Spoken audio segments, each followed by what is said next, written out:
다들 포모들이야 넘을랭기 상물로야 공감 사회기 엔 섬주샤이 И я хотел поприветствовать всех слушающих. Я надеюсь, вы в хорошем здравии. И сегодня у нас третий день весенних учений Ария Кшемы.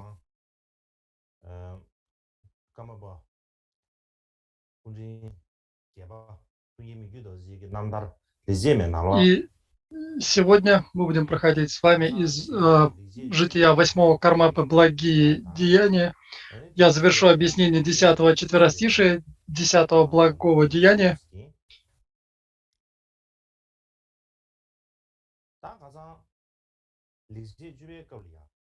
И вчера мы говорили с вами о 10-м благом деянии, и главным образом мы говорили о замене себя на других. Мы говорили много об этой практике замены себя на других. И когда мы говорим о замене себя на других, многие люди думают, что эта практика необходима только для тех, кто занимается практикой Махаяны, Великой Колесницы, или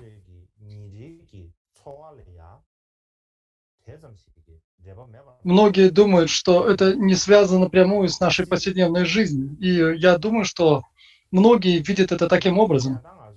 Однако же,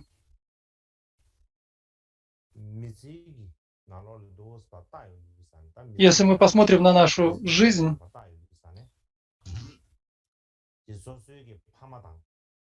мы увидим, что наши родители, а также наши партнеры, спутники, наши друзья, все те, кого мы ценим от всего сердца, все те, кого мы любим, кто близок к нам. И у нас множество таких людей, которые окружают нас. И ради них, даже если потребуется пожертвовать чем-то большим, например, жизнью, мы готовы пожертвовать ради них, ради их блага. И иногда, когда мы видим, что кто-то из близких испытывает трудности и страдания, мы думаем, что лучше бы я испытывал вместо них эти страдания. Я бы хотел забрать на себя все страдания, будь то страдания ума, ментальные страдания или любые другие страдания, которые они испытывают, и мы постараемся использовать все доступные методы для достижения этой цели. И это же в практике замены себя на других мы используем этот же подход. Однако наше устремление, наша мотивация, а также наши цели в данной практике отличаются. Мы стремимся к абсолютной цели, и когда мы говорим о замене себя на других, о которой учит текстовые тренировки ума, цель, которую мы преследуем здесь, несколько иная. И я думаю, что нет необходимости во многословии. Все те, кто собрался сегодня здесь, всем вам необходимо размыслить. Например, сейчас в этом мире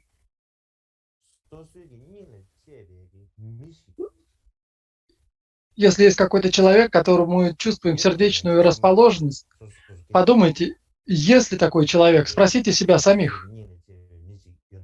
Есть ли такой человек, которому вы чувствуете такие чувства, вы должны подумать, если бы в течение одного дня такой любимый вами человек испытывал трудности, страдания, великие страдания и мучения,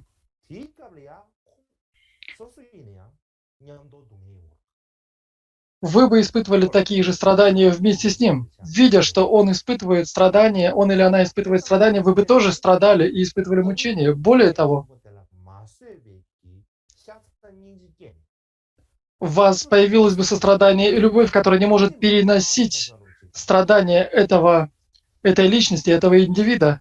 И вы думали бы, как хорошо было бы, если бы я мог испытывать эти страдания вместо этой личности. Я думаю, что такие мысли вполне могут возникнуть в вас.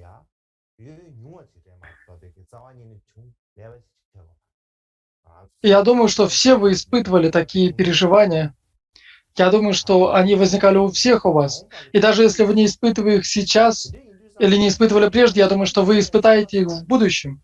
И поэтому, когда мы говорим о практике замены себя и других, мы рассматриваем ситуацию в далекой перспективе. И это не что-то, о чем мы не можем даже подумать. Это то, что возникает совершенно естественным образом в нашем сердце, такое отношение к живым существам.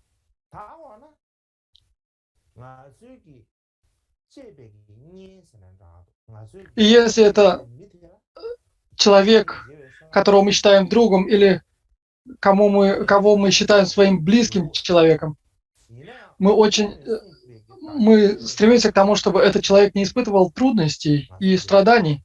Однако, когда мы говорим о замене себя на других из лоджонга, это не совсем одинаковый подход. И какая же разница между этими двумя подходами?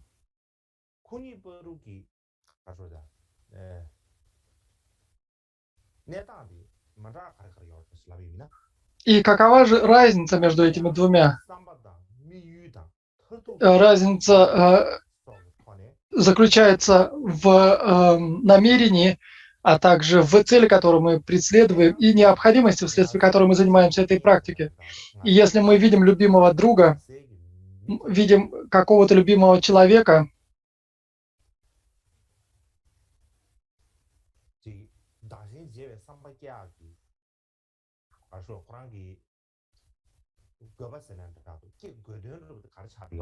то что же является необходимостью или целью, которую мы преследуем, занимаясь заменой себя на других? По отношению к кому-то любимому или близкому, мы думаем, что мы надеемся, мы стремимся к тому, чтобы этот человек обрел счастье и обрел радость. И мы думаем о том, что бы ни пришлось сделать для того, чтобы сделать этого человека счастливым, мы сделаем все, мы можем делать. Я обладаю такой способностью сделать это для того, чтобы этот человек был счастлив.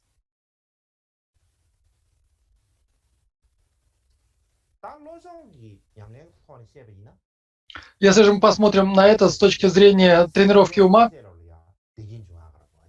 мы стремимся к тому, чтобы все живые существа обрели счастье. Мы стремимся не только к счастью наших любимых и близких людей, мы думаем о всех живых существах и стремимся к тому, чтобы все живые существа обрели счастье и благополучие. И такая надежда или такая цель для того, чтобы достичь этой цели, что же нам необходимо сделать в самом начале?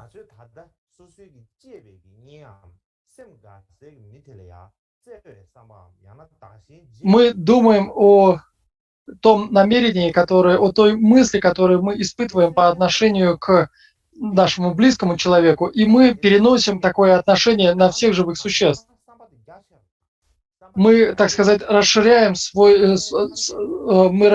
охват этой мысли, этого устремления, и мы таким образом практикуем замену себя на других.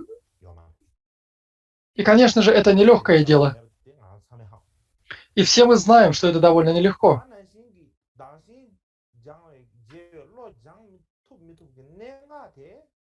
И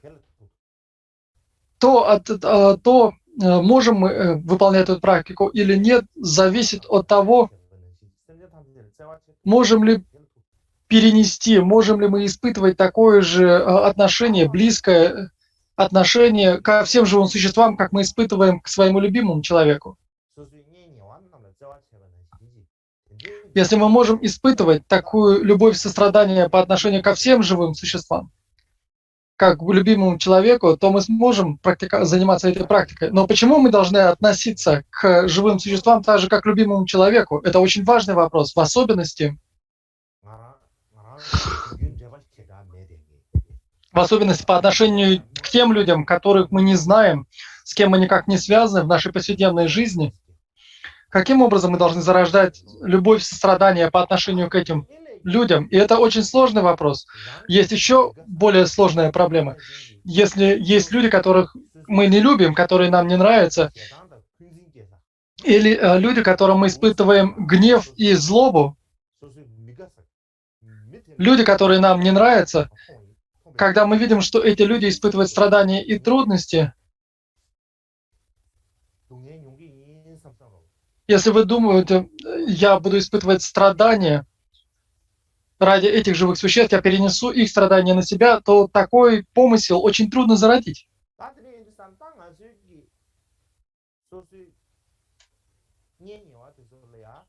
Наши близкие, родственники и те, кому мы хорошо относимся, к ним нам очень легко зародить любовь. Однако же тем, кого мы не знаем, к незнакомцам трудно зародить такое отношение, еще труднее зародить эту любовь по отношению к своим врагам. И в чем же здесь заключается ключевой момент? Здесь существует много доводов для того, чтобы осуществлять эту практику, но что является главным доводом?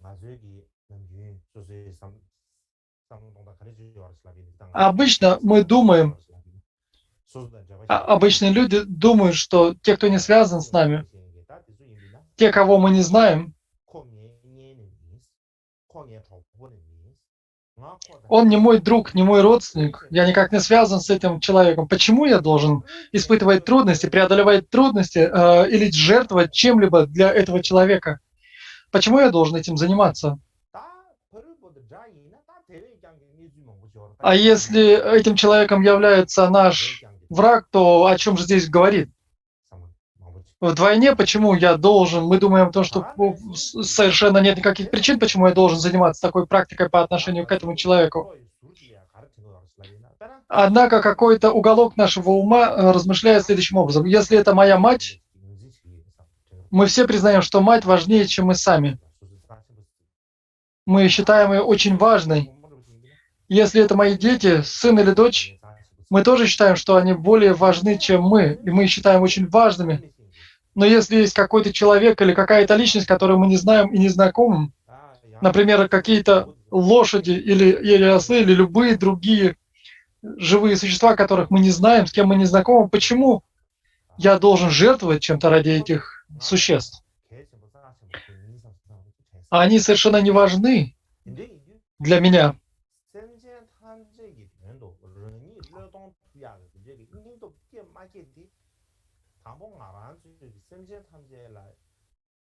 И поэтому то, насколько сильно наше мужество для того, чтобы добиться блага для всех живых существ, зависит от того, как мы относимся к этим живым существам.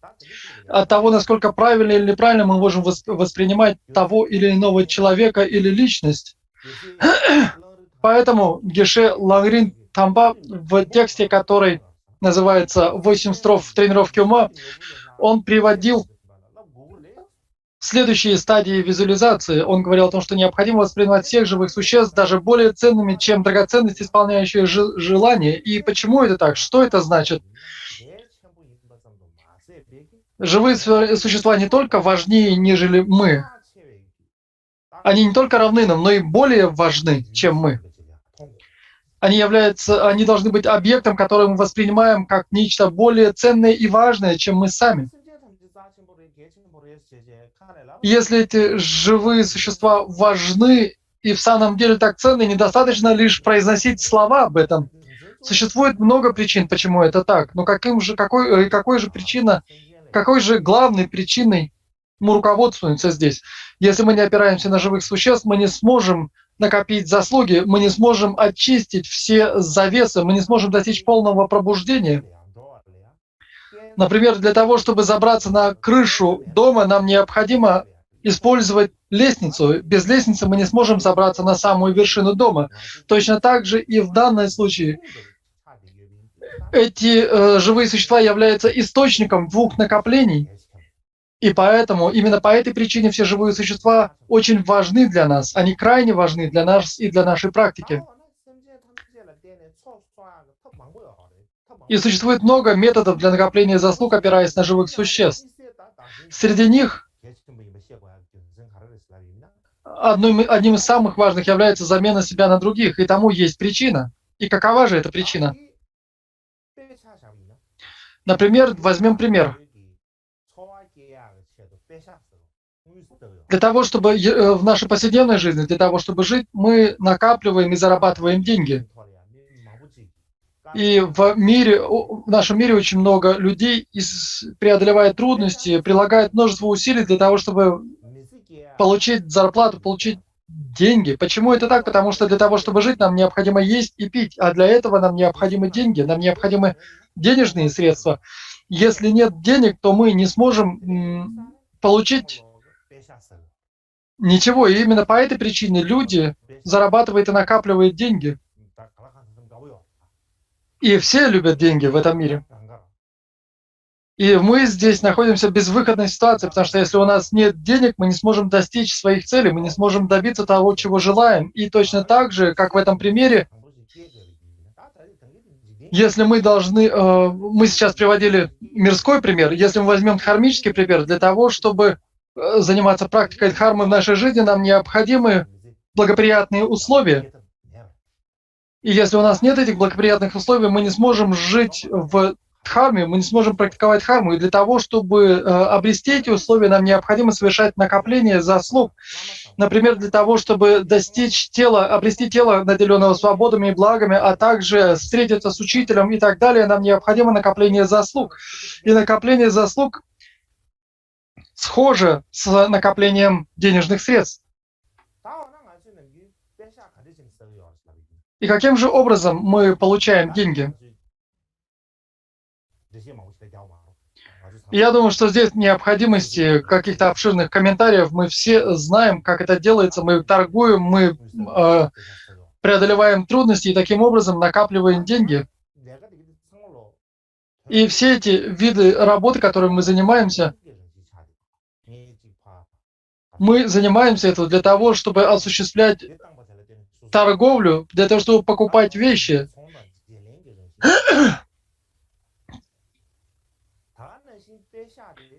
И точно так же, и таким образом деньги являются одним из главных условий для того, чтобы мы могли существовать, чтобы мы могли жить. И для того, чтобы достичь наших целей, полного пробуждения, нам необходимо этого накопления, заслуг и мудрости. И как же необходимо осуществлять эти накопления? Метод накопления заслуг схож с методом накопления денежных средств. Нам необходимо, так сказать,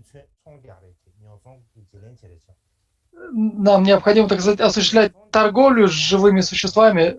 И какой же наилучший метод для этого? Нам необходимо заниматься практикой замены себя на других.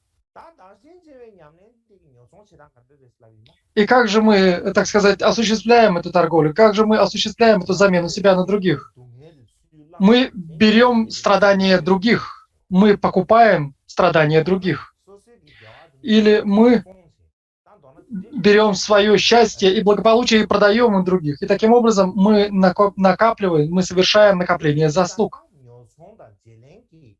И поэтому это, так сказать, такая торговля или такой бартер. И поэтому в этом отношении накопление денежных средств и накопление заслуг очень схожи. Деньги — это внешняя вещь, это внешний капитал. А накопление заслуг — это внутренний ментальный капитал. И деньги могут принести пользу только в этой жизни же. А накопление заслуг приносит пользу во всех жизнях, вплоть до достижения полного пробуждения. И в этом главная разница между этими двумя вещами. Другим различием является то, что обычно, когда мы занимаемся работой, мы получаем за это деньги, и иногда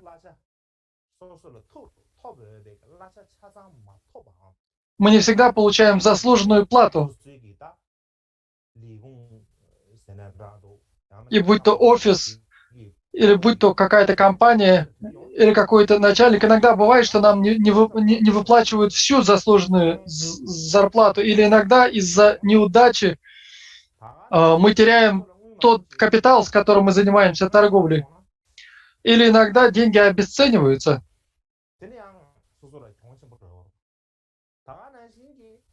И вследствие этого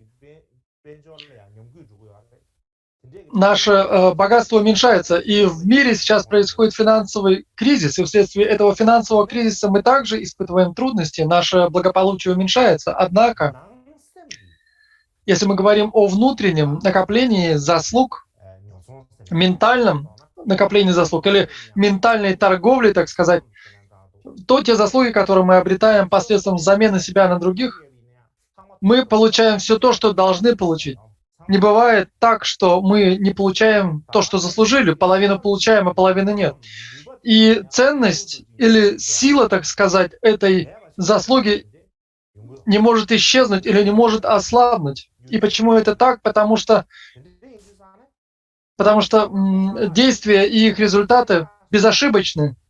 И поэтому накопление заслуг гораздо более стабильнее и устойчивее, лучше, нежели накопление денежных средств.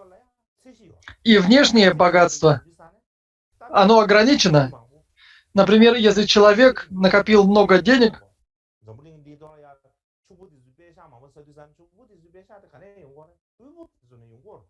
богатые получают деньги в нашем мире от бедных. И это значит, что когда кто-то богатеет, у кого-то денег становится меньше, но с накоплением заслуг это совершенно не так. Не только в нашем мире, но во всех сферах, во всех вселенных, которые наполняют пространство, происходит таким же образом. И поэтому, когда мы накапливаем заслуги, нам не надо стесняться, думая, что хорошо ли получилось или нет, стоит прекратить или нет. Поэтому нам не надо бояться.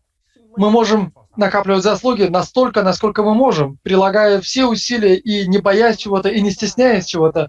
И поэтому накопление заслуг, например, если мы возьмем американский доллар, в нашем мире это то, что используют всеми государствами. Это та валюта, которую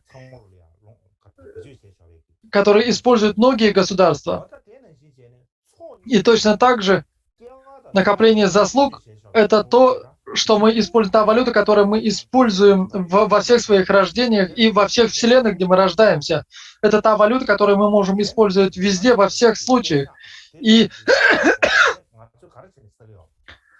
удивительно, почему же мы тогда не стремимся к тому, чтобы накапливать эти средства в виде накопления заслуг, которые можно использовать везде, во всех случаях. И сейчас для того, чтобы чувствовать себя счастливыми, для того, чтобы наслаждаться какими-то вещами, мы используем те заслуги, которые мы накопили в предыдущих жизнях. И эти заслуги, которые мы накопили в предыдущих жизнях, мы используем сейчас в этой жизни для того, чтобы наслаждаться этой жизнью и использовать вещи. И мы используем эти заслуги. Но продолжаем ли мы накапливать заслуги? И многие не продолжают накапливать заслуги. И таким образом, это накопление заслуг может закончиться, точно так же, как заканчиваются денежные средства, точно так же и наши заслуги могут закончиться, если мы используем старые, но не накапливаем новые. И поэтому нам необходимо использовать те заслуги, которые у нас есть уже в руках, которыми мы обладаем, необходимо использовать для того, чтобы мы могли приумножить их. Потому что если основной капитал у нас исчезает, то неизвестно, сможем ли мы в будущем осуществлять такую торговлю.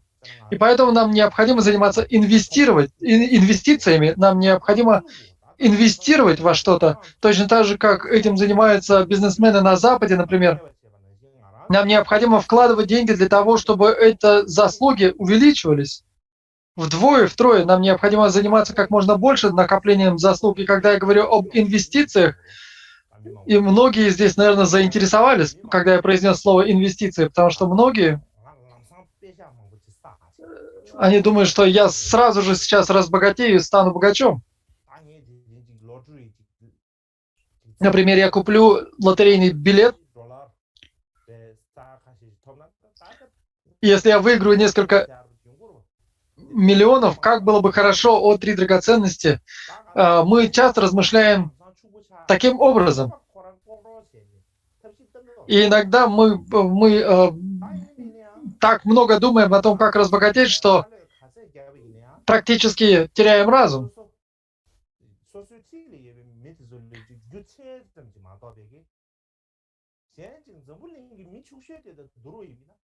Если мы посмотрим на богатейших людей в мире, то мы не они опередили нас на многие-многие километры или мили, и мы не сможем их никогда догнать. И что же является лучшим методом для обретения богатства? Лучше всего накопить заслуги и родиться, как я думаю, в богатой семье.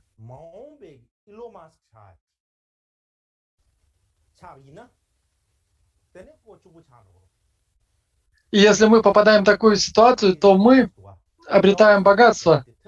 И поэтому мы говорим о том, что бывают хорошие, благие, неблагие, хорошие и плохие рождения. И для этого, для того, чтобы обрести такую удачу, существуют методы обретения такой удачи. И для этого необходимо накапливать заслуги. Если у нас есть поддержка накопления заслуг, мы можем достичь тех целей, которые желаем в этом мире. Опираясь на эти накопления заслуг, нет ничего, чего бы мы не могли достичь или чего бы мы не могли обрести.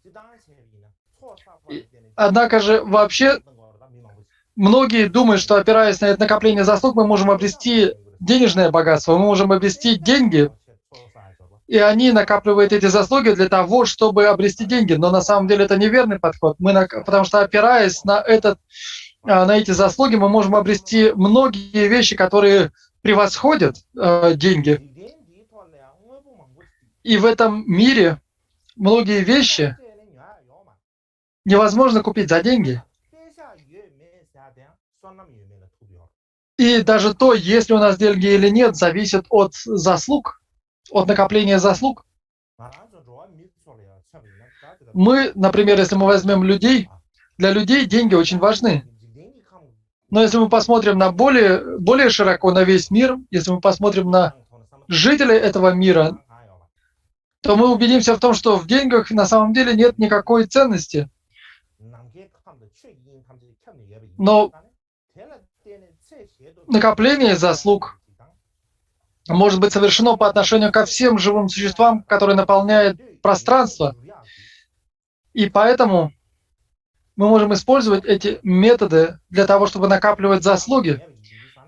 И нет никакого метода лучше, чем замена себя на других для накопления заслуг. И почему же тогда мы не занимаемся накоплением заслуг? И причина, почему мы занимаемся этим накоплением заслуг, какова польза в этом? Многие живые существа не понимают этого, и вследствие этого они не занимаются накоплением заслуг. Если бы они понимали это, то они устремились бы к накоплению заслуг. Если мы не воспринимаем накопление заслуг серьезно, то мы не будем стремиться к такому накоплению заслуг. И поэтому, даже если мы не можем заниматься этой практикой сейчас, нам необходимо совершать визуализацию или хотя бы в своем уме стремиться к такой практике. И даже если мы просто размышляем о том, что мы желаем заниматься практикой замены себя на других, мы уже накапливаем огромные заслуги. И когда мы говорим о ментальном накоплении, ментальном упражнении, это значит, что мы должны зародить совершенно чистые помыслы. Это не значит, что мы думаем о всякой всячине.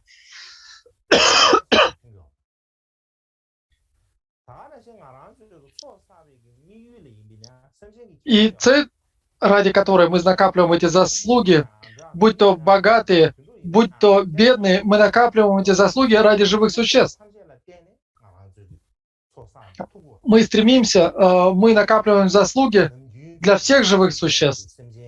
И, например, если мы возьмем тех живых существ, которые мы видим своими глазами, или о ком мы слышим своими ушами, чьи имена мы слышим своими ушами, какие бы живые существа 6 миров не были, когда мы узнаем о них, мы думаем, это мои спонсоры, это мои благодетели, которые помогают мне накапливать заслуги.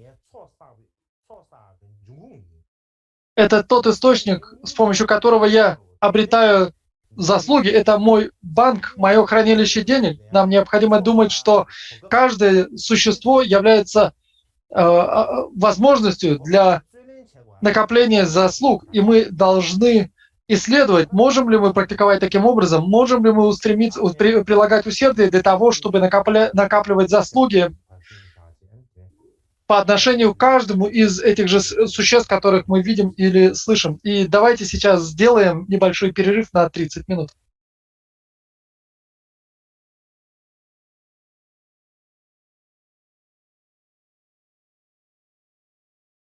И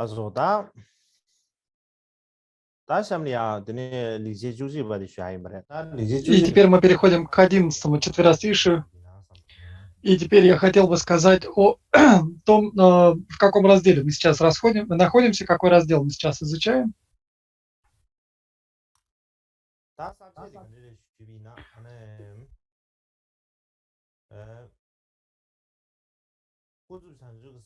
Как вы помните, мы находились во втором разделе созерцания относительной бодхичитты. Здесь у нас два подраздела. Обмен себя и других медитаций, принятие неблагоприятности как пути в постмедитации. Это два раздела. Сегодня мы переходим ко второму разделу принятия неблагоприятности как пути в постмедитации. И здесь у нас два подразделения, два подраздела.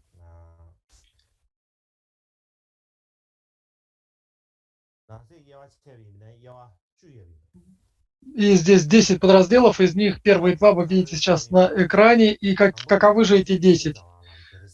Первое – это принятие истощения запасов как пути. Следующее – принятие вреда как пути. Затем третье – принятие поругания как пути, принятие славы как пути, принятие страданий как пути, принятие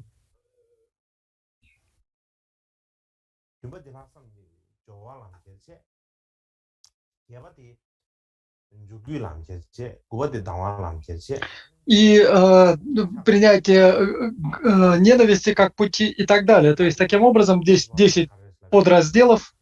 И сегодня мы переходим к первому из этих 10 принятия истощения запасов как пути. И какое же это четверостишее? Это 11-е четверостишее, которое звучит следующим образом. «Хотя без цепляния я всегда отдавал скитальцам, злонамеренные существа причиняли мне вред. Думая о том, что это очищает мою неблагую карму, я радовался этому как нищий, нашедший сокровище. И это также я считаю одним из своих благих деяний. Из 33 благих деяний это 11-е благое деяние.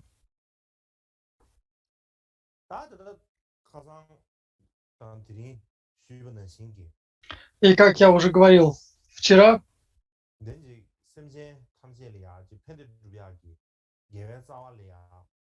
все эти добродетели, которые мы накапливаем, корни добродетели, которые мы накапливаем посредством принесения пользы другим живым существам, или если мы видим каких-то живых существ, испытывающих страдания или страдания и так далее, мы совершаем даяние по отношению к этим живым существам, даяние вещей и бесстрашие и так далее. И мы зарождаем в себе устремление к тому, чтобы помочь этим живым существам, и посредством своих помыслов, а также деяний мы совершаем эти действия. И в особенности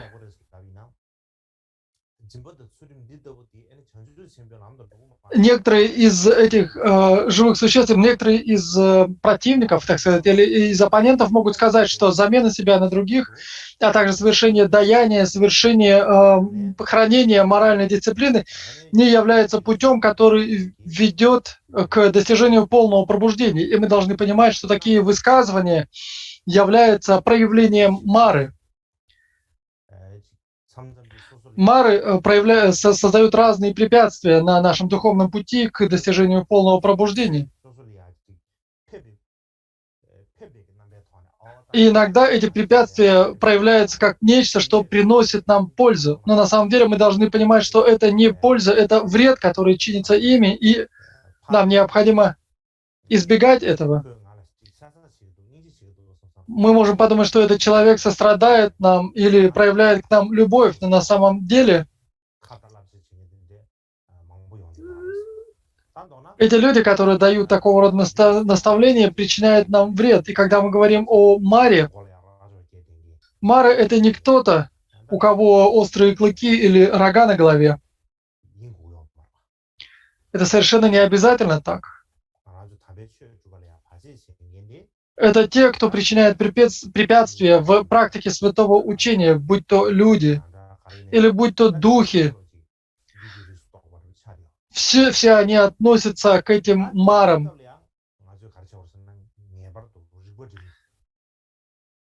И поэтому нам необходима сосредоточенность.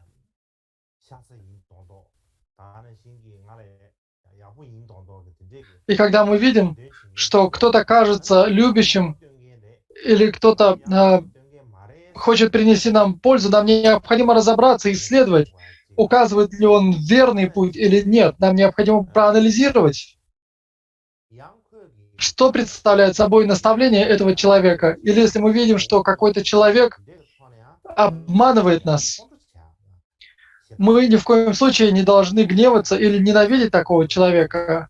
Как же нам необходимо размышлять? Мы должны думать, что вследствие тех результатов неблагих действий, которые он накопил с безначальных времен этого сансарического бытия, такой человек пытается создать препятствия нам на нашем пути к обретению благих результатов. И поэтому мы должны думать, что это наши собственные результаты неблагих деяний, которые мы совершили в предыдущих жизнях. Мы думаем, что если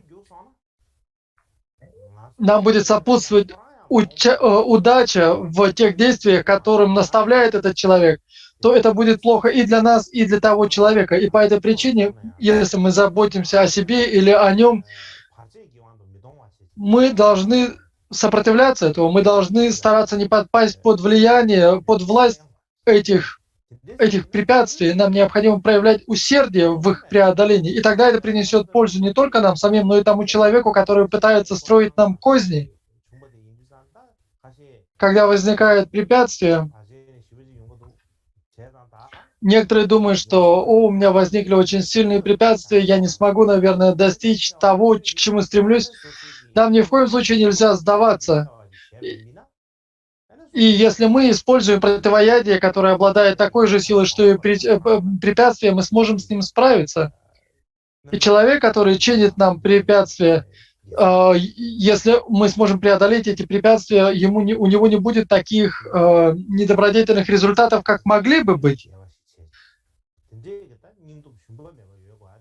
И поэтому нам необходимо зародить в себе мужество, храбрость, чтобы преодолеть все эти препятствия. И наилучшим методом для этого, после того, как мы взошли на путь, какие бы препятствия, внешние или внутренние, не возникали, все эти плохие препятствия не должны стать тем, что будет вести нас. Мы не должны попадать под их власть.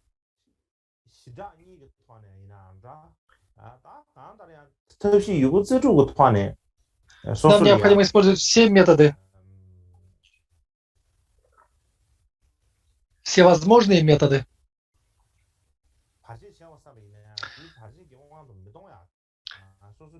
для того, чтобы не попасть под власть этих препятствий, для того, чтобы не попасть под влияние этих влияний. Мы должны быть как глубина океана, которая непоколебима, даже если на поверхности бушует шторм.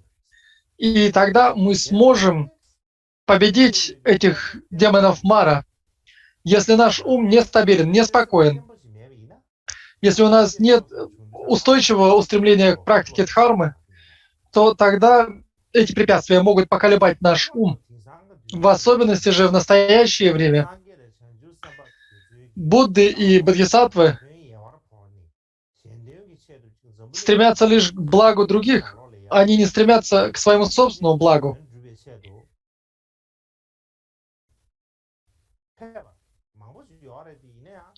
И хотя таких бодхисаттв в нашем мире много, вследствие пороков и недостатков объектов, которые необходимо обуздать, вследствие того, что в живых существах присутствуют очень сильные омрачения, и вследствие того, что карма их имеет огромную силу, их деяния, а также их устремления не достигают своих целей. Очень трудно достичь этих целей. И вследствие этих кармических плодов живых существ все их деяния, хотя они могут быть и вначале победоносны, в конечном итоге они могут быть потрачены впустую или могут не привести к той цели, к которой они стремились. И если мы возьмем, например, Гялва Микёдурджи, Кармапа Микёдурджи, его ученики, среди его учеников было много тех, кто испытывал такие сильные кармические плоды, и он работал на благо именно этих существ. И насколько были сильны эти результаты неблагой кармы у живых существ, настолько было сильно его сострадание и любовь, а также его сила. И в его окружении из учеников, а также прислужников были и хорошие люди, и плохие люди. И среди его учеников было, наверное, его окружение было больше плохих людей. И он всегда совершал даяние как материальных вещей, а также он защищал их от опасности для жизни, защищал их от финансовых неудач. Он защищал их от разных опасностей.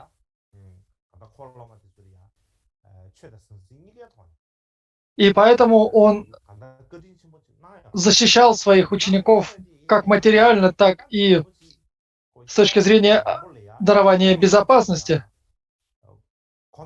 Однако, вследствие того, что у этих учеников были очень сильные кармические отпечатки из прошлых жизней, отпечатки вследствие деяний убийства, воровства и грабежа, они очень часто не понимали, что те вещи, которые им дают, представляют собой вещи, которые были поднесены 3 драгоценностям, и поэтому они не испытывали никакого стыда или стеснения в их использовании. И среди учеников Кармапы было много тех, кто занимался неблаговидными действиями. Они воровали, грабили и отнимали вещи у других. И до того, как Кармапу признали как Кармапу, было, видимо, 2 претендента на это звание Кармапы, и в его монастыре Карме Гарчем большинство людей, или, так сказать, официальных лиц, они несли настоящего претендента. Малое количество из них поддерживали 8-го Кармапу, но в конечном итоге он был признан 8-м Кармапом, и когда его возвели на трон, и в это время в Китае правила Минская династия, и у Кармапы и Минской династии были сильные связи.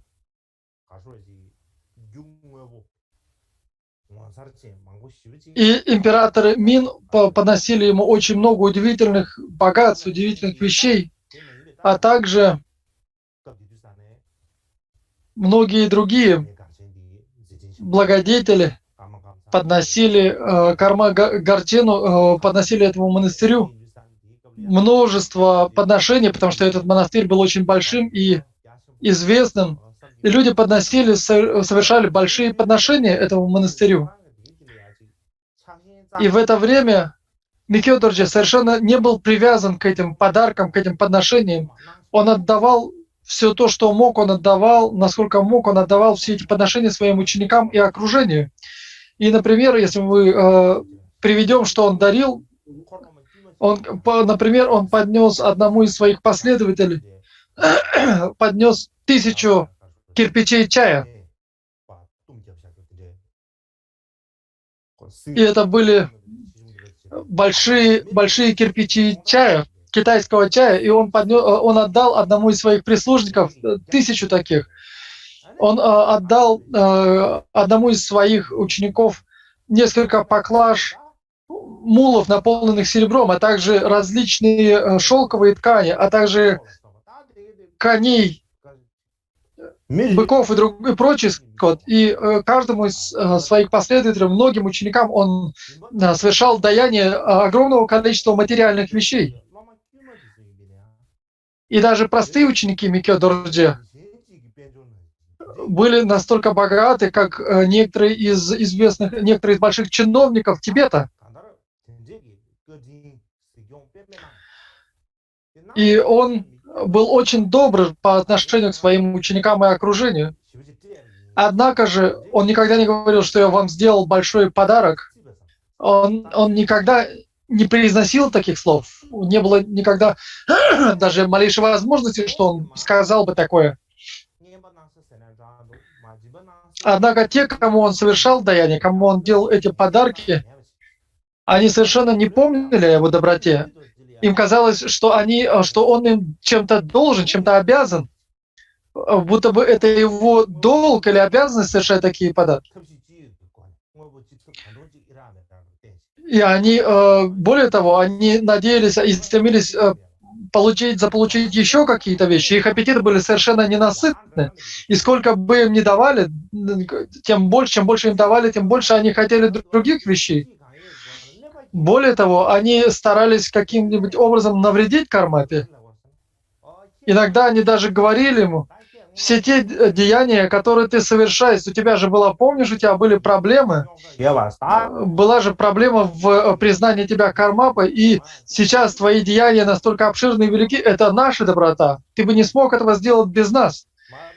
И они были преисполнены этой наглости и говорили такое Кармапе. Они говорили, что мы добры по тебе. Если бы нас не было, то ты не смог бы достичь тех высот, которых ты уже достиг. И некоторые ему грозили даже. Они ему говорили, что теперь старайся хорошо. Если не будешь хорошо стараться, то мы тебя. И некоторые люди говорили ему: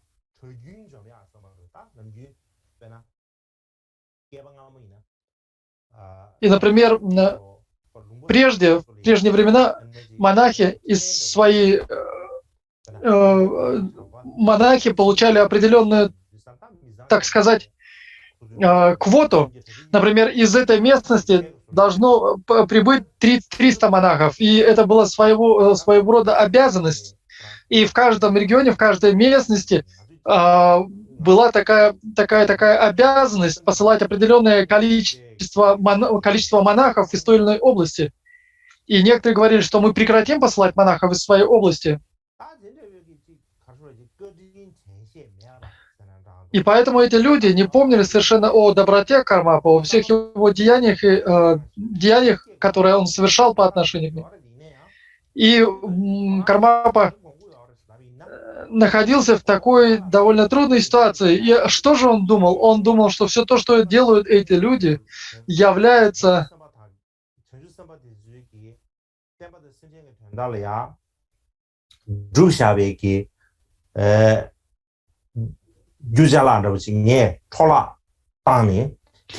результатами тех действий, которые я совершал в предыдущих жизнях, когда я впустую использовал вещи, принадлежащие Буддам и Бодхисаттвам. И сейчас люди портят те вещи, которые принадлежат мне, и это является результатом тех неблаговидных действий, которые я совершал в предыдущих жизнях. И поэтому Кармапа не разыскивал пропавшие вещи, которые были унесены его последователям, потому что он мог бы найти того человека, потому что его знали и в Центральном Тибете, и на востоке Тибета, и по всему Тибету. Он обладал большой властью и великолепием. Однако же у него была огромная власть как дхармическая, так и светская. И он мог бы, конечно же, разыскать те вещи, которые были унесены другими. Он мог их найти и вернуть. Но он никогда к этому не стремился. И он говорил о том, что даже если я найду эти вещи, эти люди, которые их унесли, не станут лучше. И поэтому он думал, что лучше я оставлю это как есть, не буду уделять этому внимания. И он никогда не говорил, что когда ты помнишь, когда ты испытывал трудности, я помог тебе таким-то и таким образом. Он никогда не произносил такого рода слов. Более того, тем, кому он помог, кому он принес пользу, когда они причиняли в ответ вред Кармапе, он снова приносил им пользу, он снова им помогал. И таким образом корни добродетели были еще больше. И то, что было поднесено предыдущим кармапам, будь то какие-то вещи, земли или еще что-либо, очень много таких вещей было своровано, отнято и использовано впустую. И Кармапа никогда не ругал людей, которые занимались этими делами. Более того, он относился к ним как прежде, относился к ним с любовью. Когда он разговаривал с ними совершенно умиротворенно. И даже когда он смотрел на них своими глазами, его взгляд был, как и прежде, он не был разгневанным или преисполненным какой-то другой омраченной эмоции.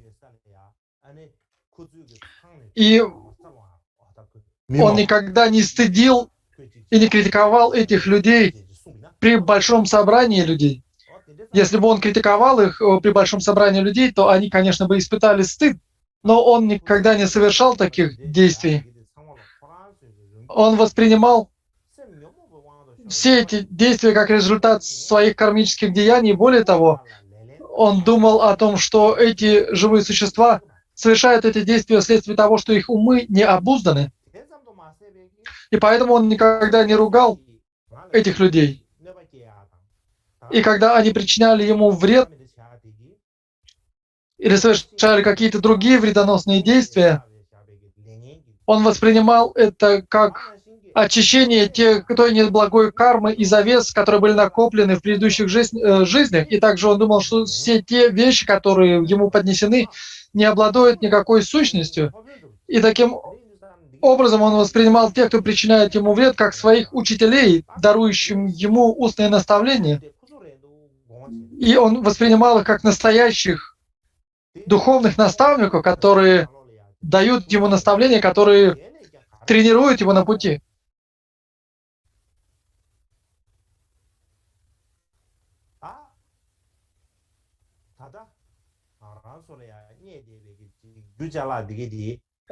И сейчас те вещи, которыми мы обладаем, и если кто-то уничтожает эти вещи, мы должны понимать, что это очищение кармы, накопленной в предыдущих рождениях. И если мы ненавидим кого-то из-за этого, то мы создаем причину для перерождения в великих адах. Если же мы не гневаемся и ненавидим этих людей, то мы не накапливаем эту неблагую карму. И более того, это прекрасный метод для очищения недобродетелей, которые мы накопили прежде, и нет никакого метода лучше, чем этот. Такие наставления он давал, так он говорил. И, например, мы, монахи, Будда говорил о том, что монахи должны существовать, осуществлять свое пропитание принятием подаяния. И поэтому монахи должны быть подобны нищим, которые живут на подаянии.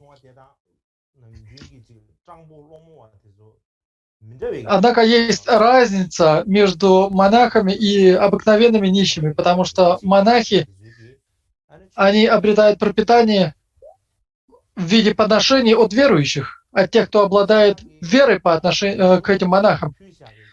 И, например, монахи и монахини, будь то еда, одежда или какие-то другие вещи, все эти вещи называются, для этого используется особенный термин, по-тибетски это десе или корсе, это пища веры или пища, или данные из веры.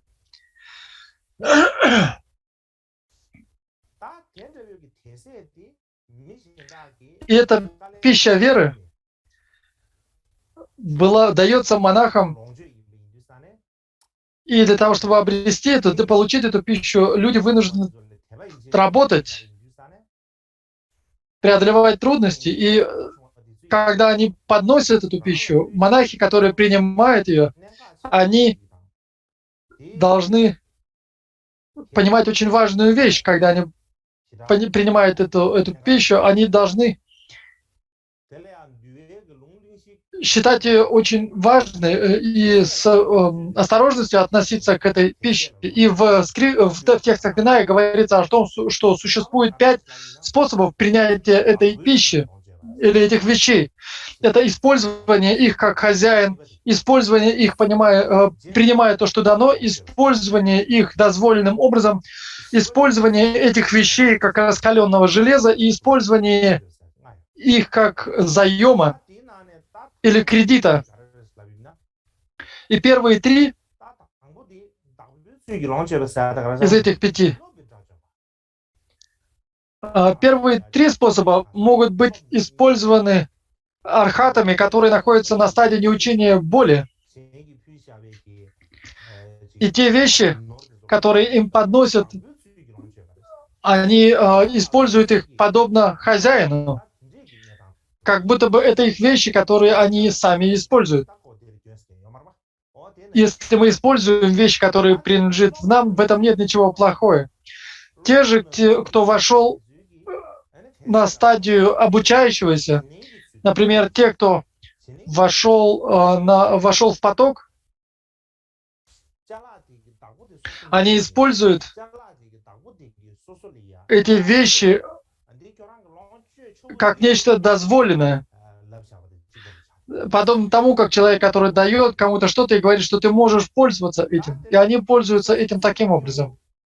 Обычные же личности, которые не являются ариями или благородными, но которые хранят моральную дисциплину и усердствуют в добродетельных действиях, которые произносят молитвы и занимаются медитацией, прикладывают усилия в занятии медитацией,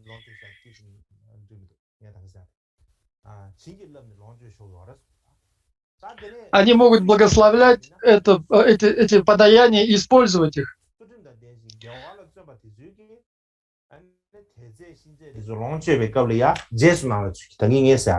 И я немножко, то есть, когда мы говорили о втором, здесь необходимо было сказать, что они используют, то есть те, кто вошли в поток, они используют эти подаяния, принимая как нечто данное. Те же, кто хранит монашеские обеты и усердствует добродетели, они должны использовать их как нечто дозволенное. И здесь я хочу рассказать историю. Я думаю, что это очень важно знать эту историю. Однажды был Анатта Пиндатха, один из важнейших спонсоров или благодетелей Будды. Он был очень богат. И он был одним из важнейших благодетелей Будды. И он жил в Шравасте, в городе, который называется Шравасте. И однажды он пригласил Будду вместе с окружением.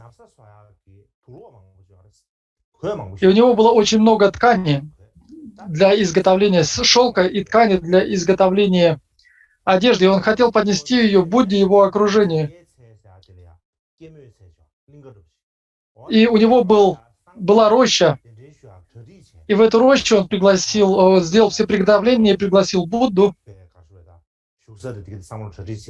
подготовил сидение для Будды, а также позвал своих друзей и родственников, и множество родственников и друзей, и они приготовили очень роскошное пиршество или большое угощение для Будды и его учеников. И когда они пригласили Будду,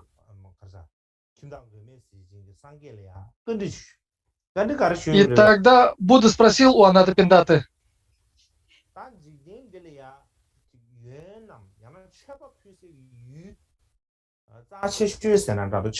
что является лучшим объектом для подношения в этом мире?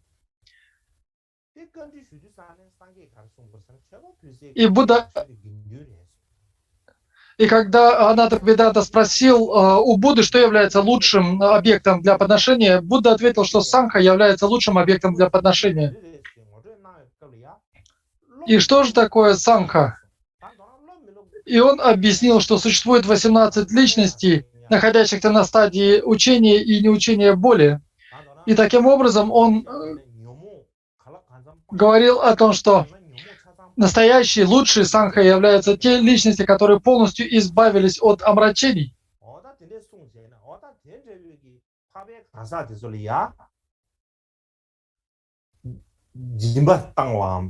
И если совершать подношение или даяние по отношению к этим ариям, к этим благородным, то они представляют собой наилучший объект для подношения, и тогда результаты этого подношения будут очень большими. И тогда Анатапиндата очень обрадовался. Он понял, что является наилучшим объектом для подношения, и, возрадовавшись,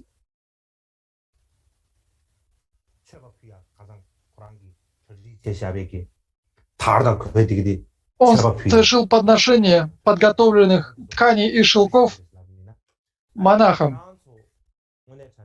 И он обратился к ним со следующими словами. Он сказал, что вы являетесь истинным объектом подношения, и вы являетесь наивысшим объектом простираний, и вы являетесь источником наивысшей заслуги.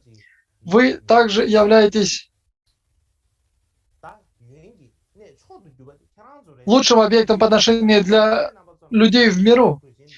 И поэтому я подношу вам все эти шелка и ткани. И я не знаю,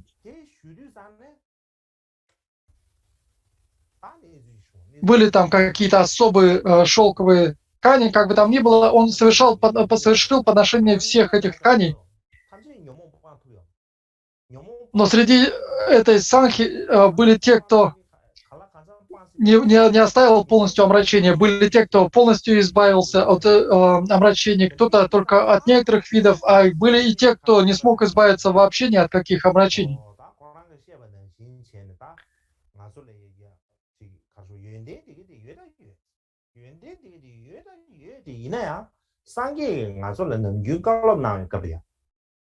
И Будда говорил своим монахам: прячьте свои достоинства и раскрывайте свои недостатки. Будда говорил о том, что необходимо рассказывать о своих недобродетелях и хранить в тайне свои добродетели.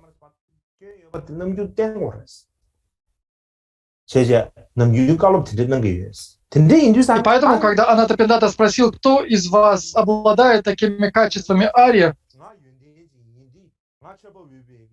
монахи решили, что они не будут принимать эти подношения, потому что таким образом они косвенно заявят о своих достоинствах. И поэтому архаты не стали принимать это подношение из тканей и шелков, потому что тогда необходимо было принять эти подношения и таким образом косвенно указать на то, что они являются личностями ария. И затем тогда те, кто избавился от большей части омрачений, они подумали, что у нас все еще очень много омрачений и завес, и мы недостойны того, чтобы принять эти подношения, потому что царь сказал, что лучшим объектом подношения являются те, кто полностью избавился от омрачений. И среди этих монахов оставались те, кто полностью не избавился от омрачений. Они подумали: да уж куда нам? Мы еще даже и не придавили даже, так сказать, головы этих омрачений. То есть мы находимся только в самом начале пути избавления от омрачений. И поэтому они не стали принимать эти подношения. И таким образом ни один из монахов не принял эти подношения. И когда они не приняли эти подношения, Анатапиндата очень огорчился, он опечалился. И он сказал, что эти монахи перевернули передо мной свои патри, чаши для подношения. То есть таким образом они не принимали моего подношения. И он подумал, что у меня нет совершенно никакой заслуги. И его тело потеряло свой привлекательный цвет, он побелел, стал совершенно бледным. И в это время там же пребывал и Будда. И Будда сказал Ананде: Ананда, подойди ко мне. И он спросил Ананду: почему монахи не принимают подношение ткани от Анатапиндата. И, конечно же, Будда знал истинную причину, но пред лицом своих последователей ему необходимо было сделать вид, что он узнает у Ананды причину этой ситуации. И для того, чтобы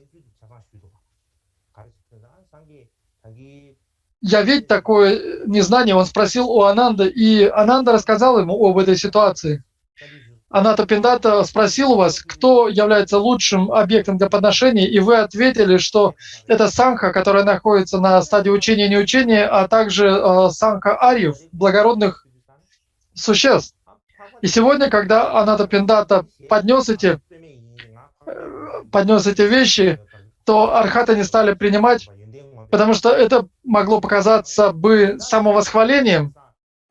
Другие же, те, кто находился на грани того, чтобы стать личностями ария, как бы там ни было, те, кто еще полностью не избавился от завес и омрачений, они тоже не стали принимать. А обычные монахи, обычные люди, они не стали принимать, потому что у них не было даже таких достоинств. И тогда Будда сказал: «Поди и позови всех монахов, которые пребывают сейчас в Шавасти. Я хочу дать определенные наставления». И тогда Ананда позвал всех монахов, которые находились в это время в Шравасте. И когда они все собрались перед Буддой, Будда сказал им: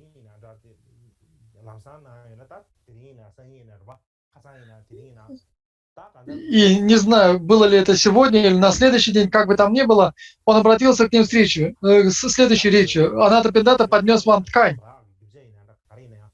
Будь то готовая одежда или будь то ткани для одежды, почему вы не принимаете это подношение?» И когда он задал этот вопрос, Сангха ничего не ответила, потому что они не могли найти способа ответить Будде. И тогда Ананда, он был своего рода посредником или переводчиком, и тогда он обратился к Будде. Он рассказал всю историю, которая произошла вчера, и тогда Будда спросил у монахов: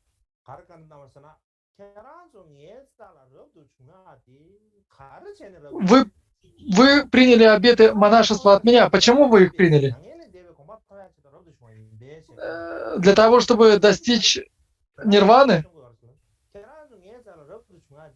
Или для каких-то других целей? И каков же смысл этого вопроса?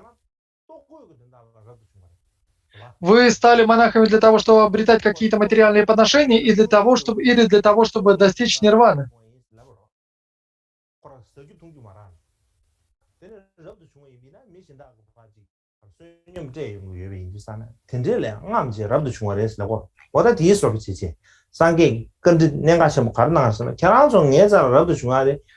И таким образом, Будда хотел сказать, что вы стали монахами не для того, чтобы получить какие-то материальные подношения или пищу. Вы стали монахами для того, чтобы достичь нирваны. И когда они ответили для того, чтобы достичь нирваны, тогда он сказал: «Хорошо, если это так,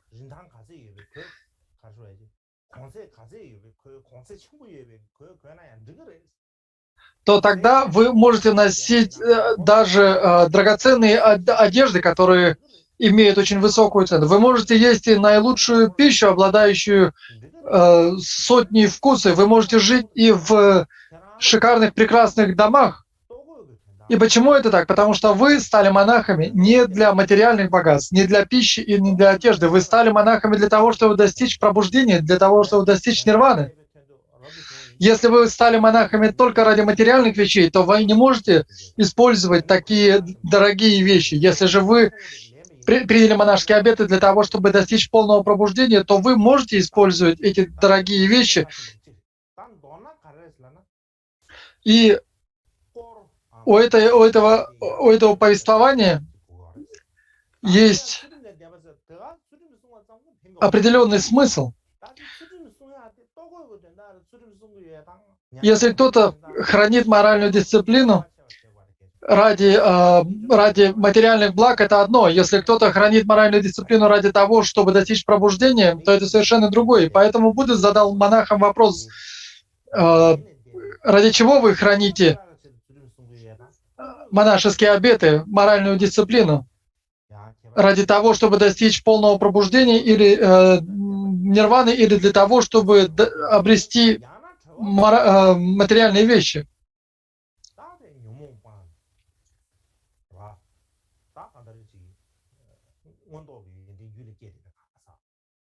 И поэтому те личности, которые обрели постижение, которые обрели реализацию, они могут использовать дорогие вещи, они могут использовать эти драгоценные вещи, потому что тот, кто подносит им, таким образом обретает огромные заслуги.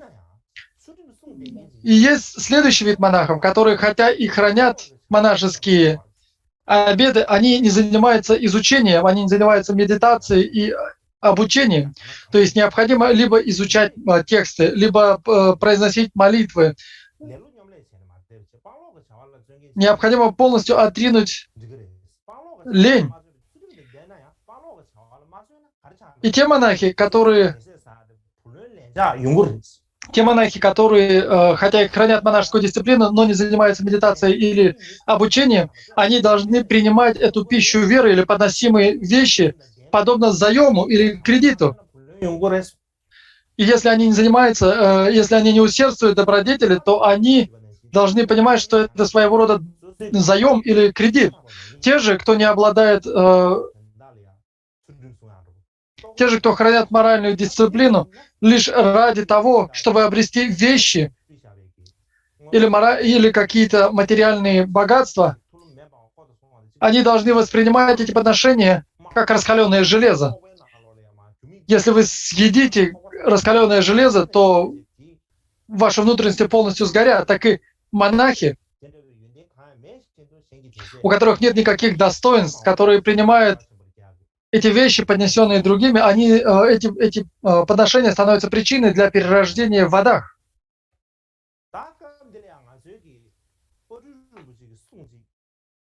И поэтому монахи, которые не обладают моральной дисциплиной и не усердствуют в медитации и обучении, должны воспринимать эти подношения таким образом. И даже если это не монахи, а ngakpa, то есть те, кто практикует мантру, будь то монахи или монахини, или те, кто относится к практикующим в белых одеждах и длинными волосами, то есть к практикам мантры, они должны понимать, что представляют собой эти подношения. И как говорил Патрул Римпоче, если мы находимся в рядах, произносящих молитвы ради умершего или живого, необходимо делать это таким образом, чтобы не только физическое тело пребывало в рядах тех, кто читает молитвы, а и наш ум был сосредоточен на словах этой молитвы. Так, чтобы мы не прерывали чтение этих молитв или проведение этой службы обыденными речами, пустыми словами, потому что в этом не будет никакого смысла. В особенности, если мы проводим какие-то ритуалы для умерших, например, 7-дневный ритуал, или очищение недобродетелей умершего. Благодетели, которые совершают подношения, они находятся в печали, потому что кто-то из их близких умер. И близкие этих людей находятся в Бордо, в промежуточном состоянии. И для того, чтобы защитить это существо от страданий и страхов, для того, чтобы принести пользу такому существу, они просят монахов читать молитвы. И если у нас возникают какие-то плохие мысли, необходимо их останавливать. Если мы ни в коем случае нельзя разговаривать о гневе или ненависти. Почему? Потому что у существ Бордо, в отличие от обычных существ, есть ясновидение. И эти живые существа в Бордо, они могут знать мысли людей.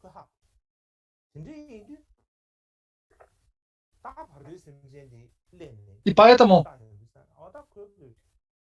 эти существа в Бордо, они могут видеть, что этот Маллама, который был приглашен, могут видеть его плохие мысли. могут видеть, что у этого ламы нет совершенно никакой мысли или стремления принести пользу умершему. И вследствие этого в них может появиться гнев или ненависть. И как только это происходит, это может стать причиной для того, чтобы это существо в Бордо переродилось в водах или в несчастливых уделах. И поэтому лучше не приглашать такого учителя или такого ламу, который несет в себе такие мысли, потому что это приведет к еще более плохим последствиям. И, например, в садханах и в других текстах есть начало, начинающее со слов «Санге Чудан Суге Чудамла», то есть зарождение Бодхичитты, вплоть до посвящения заслуг. В этих текстах говорится о визуализациях стадии зарождения и завершения. Если мы не думаем об этих словах, когда произносим слова этих текстов, если мы просто произносим слова, произносим их громким голосом, в этом нет никакого смысла. Подобно попугаю, который произносит «Ом Мани Падме Хум». Например, если мы возьмем попугая, попугаи могут говорить по-человечески, и этим попугай, например, может повторять мантру «Ом Мани Падме Хум», но он не знает смысла этой мантры. И поэтому монахи, которые или те, кто проводит службу и не задумывается о словах этой службы, они подобны этому попугаю. Или, например, люди, которые совершают ретрит приближения, когда они произносят мантру, не размышляя о мантре или не произнося, не помня о смысле, то их тело подобно трупу, который находится на сиденье для медитации. Или когда мы переслушиваемся то налево, то направо, слушая чужие разговоры, или мы произносим бессмысленные разговоры, говоря о том, что там на Фейсбуке было, или какой фильм ты вчера видел и так далее, все это не имеет никакого смысла. Все эти разговоры — это пустословие. И мы перебрасываем бусины на четках, но думаем о совершенно другом. И таким образом все у нас спуталось. То, что мы произносим, то, о чем мы думаем, и четки, которые мы перебираем в руках. И таким образом такая практика является отражением отражения дхармы. То есть это даже не отражение дхармы, не подобие дхармы, это подобие подобия. То есть это совершенно не практика дхармы. И поэтому есть поговорка в тибетском языке.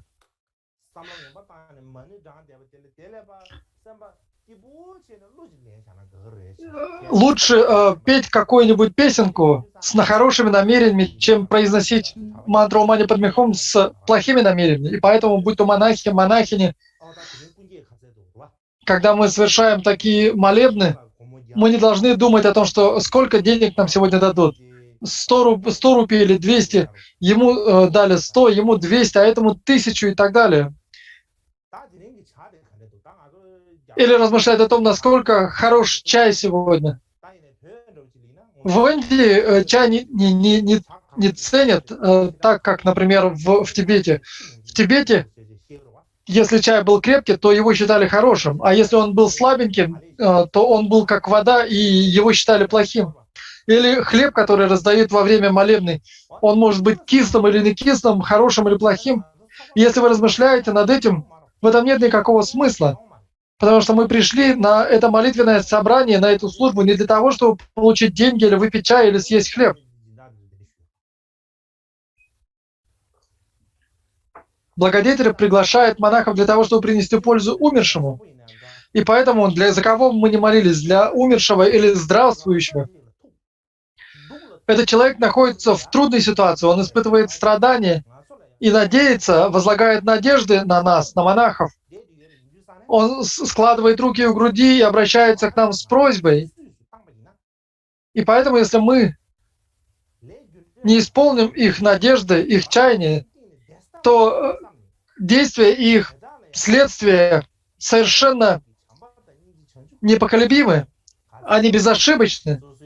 И поэтому нам необходимо, насколько мы можем, зарождать правильную мотивацию Если мы занимаемся практикой зарождения и завершения, стадий зарождения и завершения, нам необходимо выполнять их. И даже если мы произносим мантру «Ом Мани Падме Хум», мы не знаем ничего кроме этого, или мантру, или молитву «Туншак», раскаяние в недобродетелях, нам необходимо зародить правильную мотивацию и произносить эти мантры и молитвы.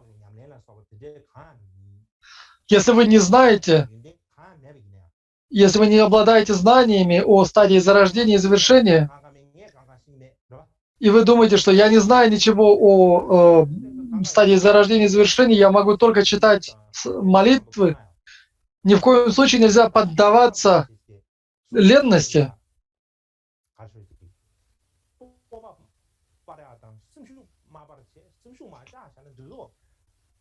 Нам ни в коем случае нельзя терять этого решимости принести пользу живому существу. И когда мы произносим слова Сангечудато, я принимаю прибежище в Буддха-дхарме и высшем собрании, нам надо необходимо думать, вот что такое Будда-дхарма, и размышлять над смыслом этих слов. Но если мы ничего не знаем,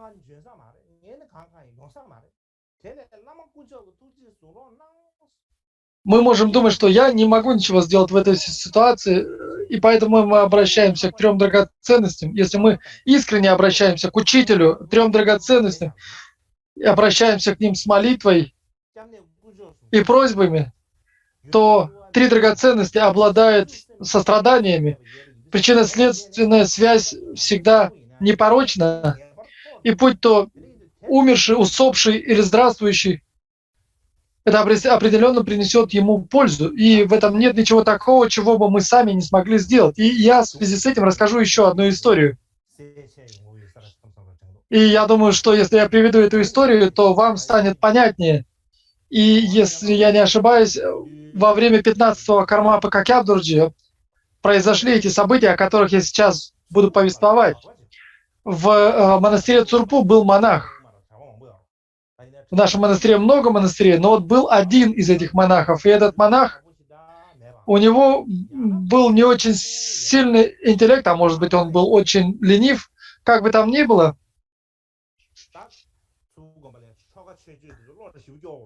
В монастыре Цурпу необходимо было заучивать много текстов наизусть, и Чучо Рапсель, а также разные тексты по Чакрасамваре, Ваджайогине и так далее. Но он не мог заучить их наизусть. И в соответствии с традицией Цурпу, те, кто не обладал знаниями, их назначали разносчиками чая, главными разносчиками чая. И таким образом его назначили на эту должность. И он, став старшим разносчиком чая, он допустил какую-то ошибку, он выполнил какую-то работу не очень хорошо, и вследствие этого он испугался. Он подумал, что тот, кто следит за дисциплиной, его побьет. И тогда он взял своего друга, и с этим другом они убежали из монастыря. И когда они убежали из монастыря, они, видимо, не очень хорошо знали тексты наизусть, и они путешествовали по местности, и в конечном итоге прибыли в западный Тибет, который называется Тёнгари. И в одном они остановились у семейства кочевников. И когда они прибыли в это семейство, в этом семействе умер человек, один из членов семьи. И эти люди узнали, что это монахи из Цурпу. И монахи из Цурпу очень ценились, поэтому они пригласили их домой и попросили сделать практику переноса сознания, пова.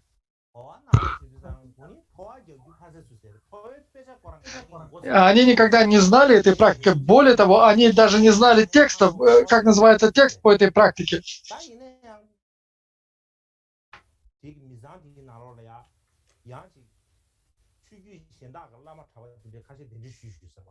И в то же время члены этой семьи пригласили и монахов, монахинь из другой традиции. И им было очень стыдно показать свое незнание. Они боялись опозорить монастырь Цурпу. И поэтому они собрались духом и вошли внутрь этого жилища и сели на отведенные им места. И оба они не знали, каким образом проводить перенос сознания. И поэтому они потирали свою голову, почесали свою голову, и это заняло довольно много времени. И затем старший разносчик чая, он, по всей видимости, знал, мог произносить на память какую-то часть гуру-йоги 4 сессий. И тогда он сказал своему товарищу: если мы не будем ничего читать, то нам будет неудобно и стыдно.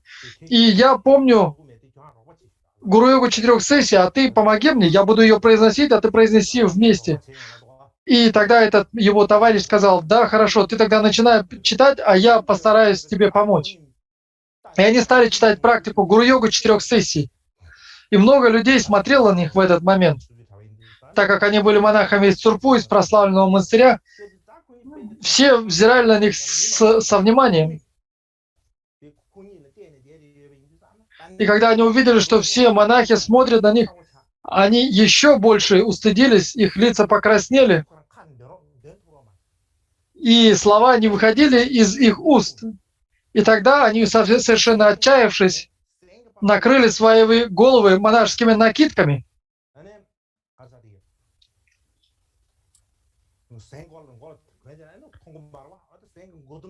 И тогда люди не могли видеть их лиц, и они стали произносить слова этой практики гуру-йоги 4 сессий. И они произносили слова ради блага всех живых существ, бывших матерями, которые наполняют все пространство и так далее. И они дошли до того места в практике, где произносится мантра Кармапа, Кармапа Кенно, Кармапа знай. И когда они произносили эту мантру, они в самом деле искренне обращались к Кармапу: пожалуйста, пожалуйста, Кармапа, сегодня обрати внимание, если не ты, то нам некому больше обратиться. И они громко произносили эту мантру Кармапа Кенно. И в этот момент старший из разносчиков чая внезапно услышал голос, который сказал ему: сделай практику Пва. И когда он услышал это, даже не зная, что это такое, он произнес слог «хик». «Хик», который произносится во время практики Пва. И как только он произнес его, он услышал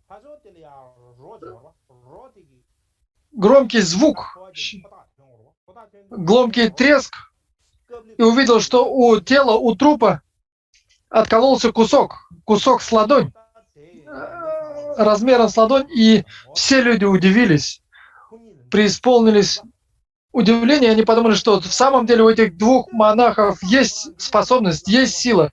В самом деле монахи из Цурпу удивительны и несравнимы с другими. И они все преисполнились веры по отношению к этим двум монахам и совершили им очень богатые подношения. И затем все соседи стали приглашать этих монахов, подносить им масло, сыр, а также мясо. И, по всей видимости, эти монахи собрали довольно большие подношения. И они тогда решили отправиться обратно в монастырь. И они подумали, что нет смысла блуждать здесь по этой области, лучше вернуться в монастырь. И они взяли все эти подношения и отдали их в монастырь и попросили прощения. И приняв такое решение, они отправились в монастырь, совершили богатое подношение всей санхи монастыря Цурпу, так как им совершили большие подношения, у них была возможность совершить такие большие подношения всем монахам, и они попросили прощения, раскаялись в своем проступке и попросили разрешить им вернуться в монастырь. И их снова приняли обратно в монастырь. И в это время, когда они произносили это обращение к Кармапу, старшие монахи, рассказывают эту историю таким образом. Какябдурджа, 15-й Кармапа, услышал их молитвы, и 15-й же Кармапа сказал: сделай сейчас Пва. И будь то Какябдурджа или какой-то другой Кармапа, как бы там ни было, эта история в самом деле, видимо, имела место, в самом деле произошла. И таким образом, если у человека даже и нет никаких достоинств, никаких качеств, если искренне от всего сердца обращаться к учителю и к 3 драгоценностям, то от этого будет определенно польза. Нет никаких сомнений в этом. И самым важным является здесь то, что нам необходимо использовать все возможные методы для того, чтобы принести пользу всем живым существам. Настолько, насколько мы можем.